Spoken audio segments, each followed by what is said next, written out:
So what is emotional intelligence? Emotional intelligence can be defined as the capacity to perceive, to be aware of, understand and express our emotions. It's to be able to locate feelings in our bodies as they arise and recognize their meaning so we can accept and manage these emotions appropriately. And I say appropriately because that's the trick. That's what works for us now, in the moment, and for our long-term goals. It's about management. And why are we talking about emotions? Well, an emotion arises within us for a particular reason. Emotions are our feedback. It's our incredible internal messaging system. An emotion is a message, and it's for us to notice and consider this message and to work with it, not simply to be maybe blindly driven by it. Noticing and managing keeps us on track with whatever is most important to us. How do we build emotional intelligence? By becoming proficient at working with emotions, recognizing them, labeling them, and knowing what they mean to us.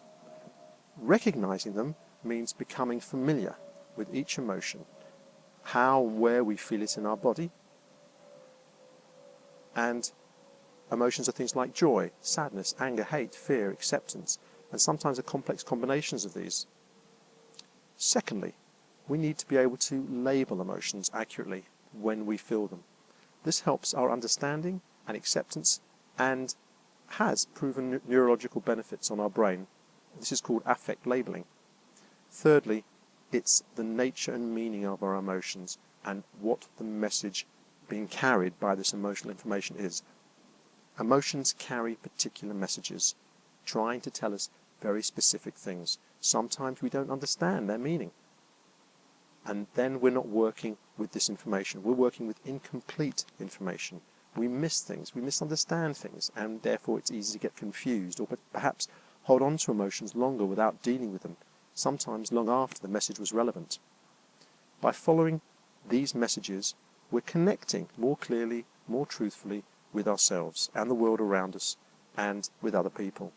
And this allows us to manage ourselves better and make better decisions.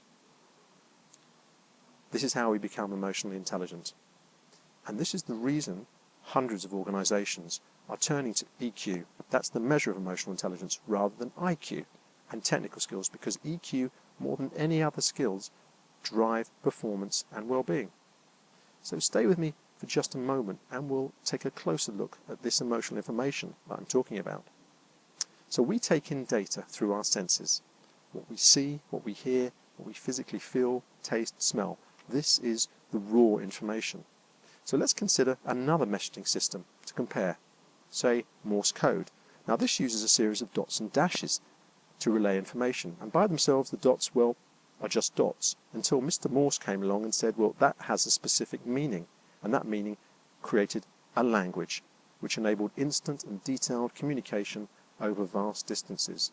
We assign meaning to our central data by what? What mechanism? Yes, emotions. Emotions are the encoding that assign meaning. So think about this for a second, because this is really important. Shakespeare's Hamlet said, there's nothing either good or bad, but thinking makes it so. So more accurately, emotions make it so. Emotions give weight and quality to the meaning of our experiences. And what's fascinating is that, for instance, where people have suffered certain head injuries, damaging their emotional centers of their brain, they've been found to lack the ability to make even basic decisions. They don't feel what they like or dislike, so they find it hard to choose what they want or don't want, and aren't able to connect to people or build and maintain relationships. They lack the ability to assign and comprehend meaning. So, emotions give us our meaning. So then we have choices. What are these choices? Well, can we influence our experiences and say, give ourselves more positive experiences? Yes, we can. We learn through practice to manage, say, challenging experiences better, to create better outcomes. Well, how does this work? Okay, so emotions, as I said, are our fundamental feedback mechanism. We are programmable animals. Through this assignment of meaning, in order to survive and in fact learn, we have a learning mechanism that we can learn to trust within us, to help us navigate, maneuver ourselves through our lives. This conditioning is based on something called Pavlovian conditioning.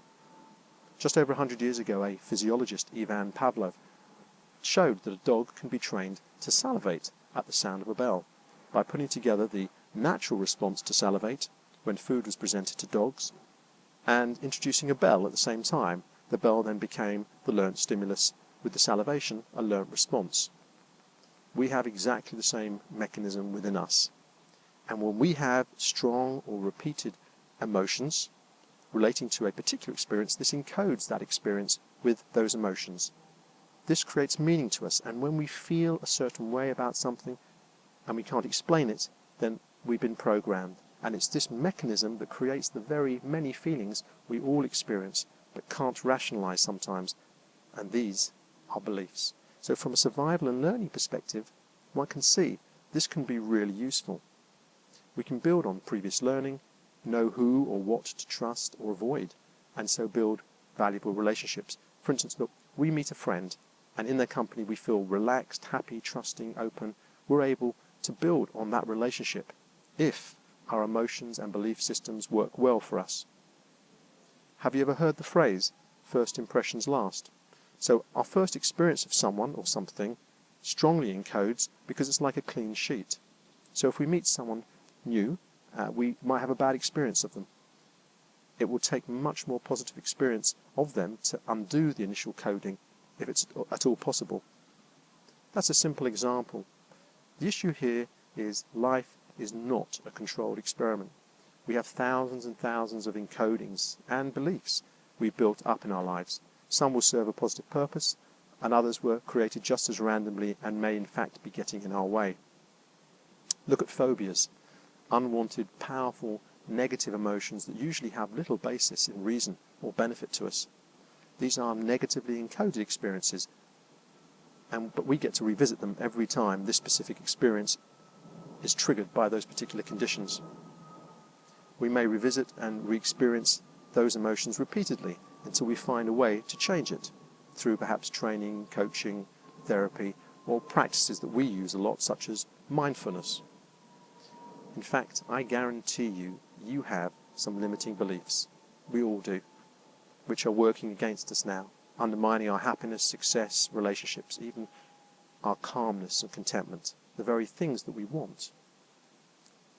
This is why beliefs are so powerful, and like all powerful things, can be dangerous if not well managed, and is why being aware of your emotions and addressing them, sometimes the challenging ones in particular, can be a good thing. So let's hear a little bit more about beliefs. So beliefs create emotions in us rapidly, automatically.